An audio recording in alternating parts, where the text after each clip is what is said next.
At $1,299, is the HIboy P7 commuter bike a good choice for you? Often seen on sale for $899 definitely makes it worth looking at. The P7 commuter bike is propelled by a 500-watt hub motor. That motor is powered by the battery that's inside the main part of the frame, which with a key you can unlock it, and then remove the battery, which this allows you to also check the status of its charge, and also charge the battery outside of the unit. This 48-volt lithium-ion battery should give a range of about 37 to 68 miles, but that was with a 143-pound test rider, and when charging from 0% all the way to 100%, it used about 750 watt-hours of energy, which I like to charge these utilizing a power station and solar panels because I mainly will use this in my RV and it gives me an idea of how much power it's going to consume. The P7 commuter rides on a 27.5-inch wheel with a 2.20 tire, which I do like these better than a fat tire bike. It comes with a 9-speed cassette that is coated in nickel to help prevent corrosion and also provide smoother shifting. The Altus derailleur from Shimano, even though being entry-level, has been proven time again in entry-level bikes to provide smooth shifting and constant operation with push and pull lever technique.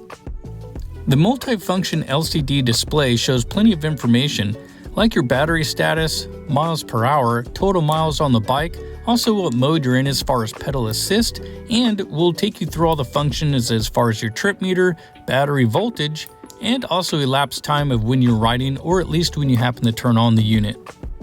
The bike is also equipped with a horn, which sounds a lot like my old dirt bike, and also an LED light which does the job, but it's definitely not going to light up the night. The P7 comes with disc brakes on 160mm rotors utilizing a mechanical cable system which does a decent job, but for the more aggressive and experienced riders, you'll probably desire a little bit more. The P7 also comes with a hydraulic fork with 80mm of travel. The suspension can also be locked out by utilizing this tab to give it a more rigid feel. You can also adjust the suspension if you'd like to make it softer or a little bit stiffer by utilizing the preload dial. Now I found in stock settings, even attacking curbs from straight on, the suspension soaked it up nicely so you could pop right over it. Now those who want to be a little more adventurous on the trail with small jumps, the weight of the bike is definitely noticed, but the suspension does a decent job even when you see here, under preload and under compression the bike was able to handle the small jump even with my weight at almost 200 pounds. Now before I set out on my test ride, I set the height level, which this can be adjusted from 5'4" to 6'3" riders from what it says in the manual. I'm just about 5'10" and a half, so for me, I'm going to put it right about here, which this did a pretty good job for my height.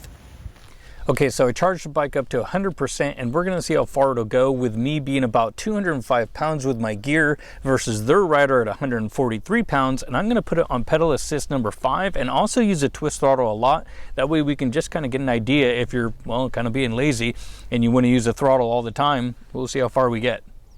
So we're going to go ahead and turn on the LCD meter here. This will fire up the bike so you see we have 8 miles. I'm going to set this to pedal assist number 5 and use the twist throttle quite a bit. So my journey begins on kind of a flat trail and mild hills as it takes me over the river up here in far northern California. And this will just be where the journey starts. Now one thing I did notice off the bat is the twist throttle does have a decent amount of delays. You can probably see here, you'll kind of have to listen as well.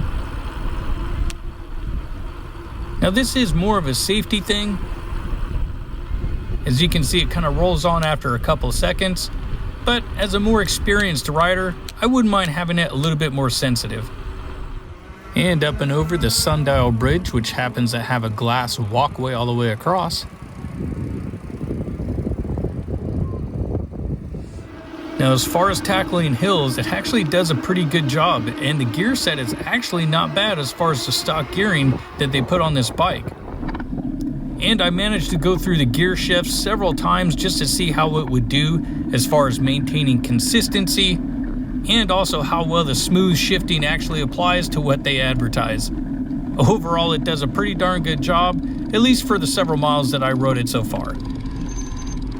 Okay, on this long straightaway, there's no hills right here, and on pedal assist number 5, I'm not using throttle at all. I'm easily able to hold this 20 to 21 miles an hour and I even have just a pinch of a headwind, and this is actually not hard at all to maintain this speed. And shortly after that, I had to head back home due to a slow leak, which I brought my camera gear, but forgot to bring one of the most important pieces was my little bike kit. So got this swapped out, noted my mileage, and back on the road. And through a few flats. And again, I am using the twist throttle a lot. I mean, as the primary accelerator and also kind of as I'm just cruising around. Okay, so quick break, but from the first ride at 18.5 miles, just to show you what it looks like now, I've accumulated another almost 12 miles, and I've been using the assist at least probably 80% of the time. So far, this is actually pretty impressive. Let me show you here. So there's almost another 12, and because of the flat tire, obviously it resets, but so with 18.5 and almost 12 now, plus, well, I don't know, we'll probably get at least another 5 more, I would assume, because this is dropping back and forth between 2 bars and 1 bar. So far, so good. Okay, so now you can see our voltage is dropping off pretty good. Now remember, our starting voltage was 54.2-ish, and I believe the cutoff voltage on this, because these normal batteries, these lithium ions, they'll cut off at about 39 volts depending on how they have it set up. So it still has a little bit left. And as you can see here, the battery meter is all the way to 0. Nothing left on there, but I can still feel it helping. It's still assisting some, but you can definitely feel a drop off. And now at 39 volts, it just shuts off, which I am just across the street from my house as I ride up and down the street a little bit. And so we'll calculate the miles and see what we get and go over the pros and cons. Okay, so the second ride was 16.3 miles and the first ride was 18.7. And now as you look at the voltage here, it did kick back up just a little bit, but basically there wasn't enough to help.